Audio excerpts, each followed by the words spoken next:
एक ऐसा इंसान जो जिस भी स्टॉक पर हाथ रख देता वो सोना बन जाता। एक गरीब परिवार से निकला हुआ इंसान जिसने अपनी किस्मत आजमाई स्टॉक मार्केट में और 10 साल में ही पूरी स्टॉक मार्केट को हिला कर रख दिया। क्या नहीं था उसके पास? एक आलीशान घर, 90s की लग्जरी गाड़ियां और बहुत बड़ा नाम। लेकिन अचानक ही उसके ऊपर इल्जाम लगता है 4000 करोड़ के स्कैम का। आज से 32 साल पहले जितनी तेजी से उसे नाम मिला, उसे शोहरत मिली, उतनी ही तेजी से उसका डाउनफॉल होने वाला था। अब तो आप समझ ही गए होंगे मैं किसकी बात कर रहा हूँ। ये कहानी है मुंबई के दलाल स्ट्रीट और स्टॉक मार्केट के बिग बुल हर्षद मेहता की। साल 1973 हर्षद ने अपने होम टाउन रायपुर से निकलकर मुंबई जाने का फैसला लिया। मुंबई जाकर अपनी ग्रेजुएशन पूरी करी। स्टार्टिंग में कोई अच्छी नौकरी नहीं मिली। गलियों में पड़ी प्लास्टिक को वो चुनते और उसे बेचते, जिससे उनका गुजारा चलता। इसके साथ कई छोटे मोटे काम किए मुंबई में सरवाइव करने के लिए। लेकिन कुछ साल बाद हर्षद मेहता की पूरी फैमिली मुंबई में शिफ्ट हो गई और साथ साथ हर्षद को क्लर्क की एक स्टेबल जॉब मिल गई और उनके बड़े भाई भी मुंबई में ही जॉब करते थे। उनके फादर एक फेल्ड बिजनेसमैन थे और हर्षद मेहता की फैमिली मुंबई में एक बहुत छोटे घर में गुजारा कर रही थी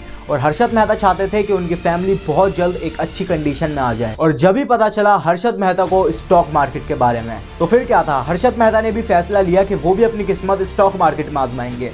लेकिन स्टॉक मार्केट को समझने के लिए और स्टॉक मार्केट में घुसने के लिए उन्हें एक जॉब की जरूरत थी। उन्होंने मुंबई स्टॉक एक्सचेंज के एक ब्रोकर के पास जॉब के लिए अप्लाई करा और उन्हें जॉब भी मिल गई। अब ये जॉब करना तो एक बहाना था, असल में तो उन्हें स्टॉक मार्केट को समझना था, इसलिए वो ये जॉब कर रहे थे। और कई महीने तक हर्षद वहां जॉब करते रहे और उन्होंने धीरे धीरे स्टॉक मार्केट को समझना शुरू करा। और अब वो वक्त आ चुका था जब हर्षद को अपना खुद का डीमेट अकाउंट खोलना था। डीमेट अकाउंट एक इस तरीके का अकाउंट होता है जिसकी मदद से आप किसी भी कंपनी के स्टॉक्स को और शेयर्स को खरीद सकते हो और ट्रेडिंग करना शुरू कर सकते हो। तो फिर क्या था, हर्षद मेहता और उनके भाई ने दोनों ने मिलकर एक डीमेट अकाउंट खोला, स्टॉक मार्केट में अपना पैसा लगाना शुरू कर दिया। और जितना भी हर्षद मेहता ने स्टॉक मार्केट को समझा था, तो उन्हें इतना तो समझ में आ चुका था कि अगर किसी भी कंपनी के शेयर्स को खरीदना है तो उस कंपनी की इंटरनल इंफॉर्मेशन पता होनी ही चाहिए। इसे इनसाइडर ट्रेडिंग भी कहा जाता है। ये उस टाइम पर लीगल थी, लेकिन आज की डेट पे ये इलीगल है। इनसाइडर ट्रेडिंग में होता यह है कि हर्षद किसी भी कंपनी को टारगेट करते और उस कंपनी में इंटरनल कॉन्टैक्ट्स बनाते, जिससे उन्हें यह पता चल जाता कि ये कंपनी प्रॉफिट में है या फिर लॉस में है, और उसके शेयर खरीदने पर शेयर की वैल्यू ऊपर जाएगी या फिर शेयर की वैल्यू नीचे गिरेगी। और इनसाइडर ट्रेडिंग के गेम में हर्षद करते ये थे कि वो एक कंपनी के बहुत सारे बल्क में शेयर खरीद लेते हैं,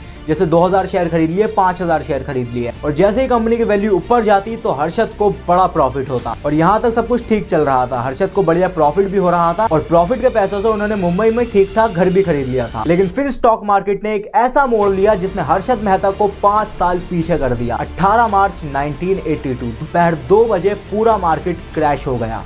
एक बार गिरा ना, मार्केट क्रैश हो गया। उस दिन ट्रेडर, ब्रोकर और जॉबर सबको लॉस हुआ और हर्षद मेहता को 10 लाख के लॉस के साथ गुजरना पड़ा। इस मार्केट क्रैश के बाद करीब 2 महीने तक हर्षद मेहता ने ट्रेडिंग नहीं करी। लेकिन फिर 1982 जून के महीने में हर्षद और उनके भाई दोनों ने मिलकर एक कंसल्टेंट कंपनी खरीदी, ग्रो मोर के नाम से, जिसमें वो लोगों को सलाह देते कि कौन सा शेयर खरीदा जाए। हर्षद मेहता किसी भी कंपनी को पकड़ते और उसे डिटेल से एनालाइज करते, फिर उसे कंसल्ट करते अपने क्लाइंट्स को। धीरे धीरे हर्षद के क्लाइंट्स बढ़ते जा रहे थे और उनकी कंपनी ग्रो मोर नामी ग्रामी और ट्रस्टवर्दी कंपनी बन रही थी और लगातार हर्षद अपने क्लाइंट्स को बेहतर रिटर्न्स भी दे रहे थे। साल 1985 के टाइम हर्षद मेहता और ग्रो मोर का बहुत नाम हुआ। सब कहते भैया ये तो जादूगर हैं, जिस शेयर पर हाथ रख दें वो सोना बन जाता है। और मुंबई के बड़े बड़े ट्रेडर्स चाहते थे कि हर्षद मेहता उन्हें कंसल्ट करें, लेकिन हर्षद मेहता के दिमाग में तो कुछ और ही चल रहा था। वो चाहते थे कि वो भी अपने पैसे स्टॉक मार्केट में लगाएं और ये करने के लिए हर्षद ने सहारा लिया मनी मार्केट का। जैसे एक बैंक को कुछ करोड़ की जरूरत है और दूसरे किसी बैंक के पास वो कुछ करोड़ एक्स्ट्रा पड़े हैं, तो जिसके पास वो कुछ करोड़ एक्स्ट्रा पड़े हैं वो उस बैंक को लोन देगा जिसको कुछ करोड़ रुपए की जरूरत है, और उसके बदले वो बैंक उसे BR देता है,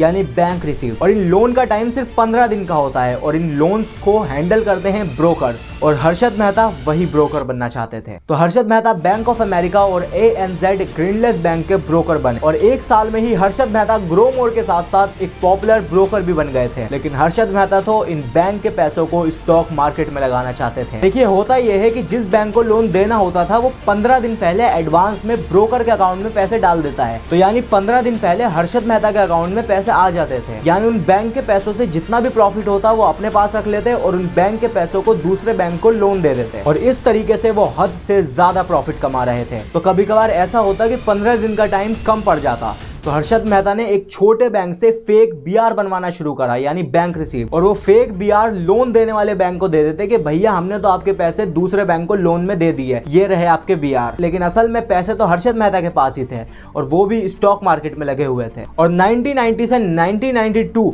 हर्षद मेहता के पास स्टॉक मार्केट में डालने के लिए इतना पैसा था कि शायद इंडिया में उस टाइम पर किसी के पास इतना पैसा नहीं होगा स्टॉक मार्केट में इन्वेस्ट करने के लिए। और सिर्फ इन 2 सालों में हर्षद मेहता ने स्टॉक मार्केट को आसमान पर पहुंचा दिया था।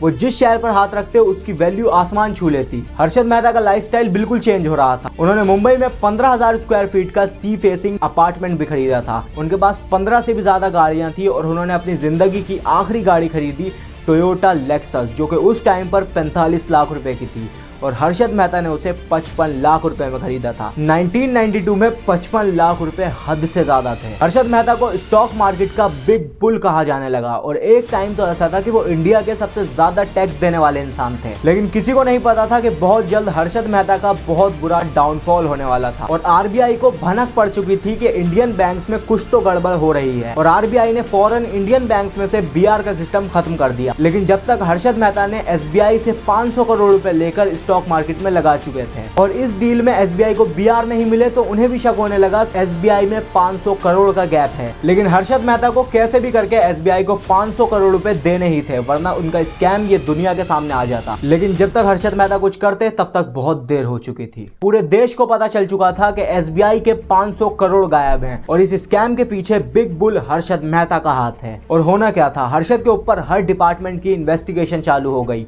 और 1992 इस स्कैम के बारे में पूरे देश को पता चल गया और ये पूरा स्कैम हुआ था 4000 करोड़ का, जो कि आज के टाइम के हिसाब से 25,000 करोड़ होते हैं। 4 जून 1992 हर्षद मेहता और उनके भाई अश्विन मेहता को अरेस्ट कर लिया गया और हर्षद मेहता के ऊपर 32 से भी ज्यादा केस हुए। इनके केसेस करीब 8 साल तक चलते रहे, लेकिन अचानक ही 2001 में हर्षद मेहता को पुलिस कस्टडी में एक माइनर हार्ट अटैक आया और उनकी वहीं डेथ हो गई। अब ये जितना भी इंसिडेंट हुआ इस पर मैं अपना ओपिनियन नहीं दूंगा, आप अपना ओपिनियन दीजिए कमेंट बॉक्स में और इस वीडियो को शेयर करिए। मिलते हैं अगली वीडियो में। Thank you.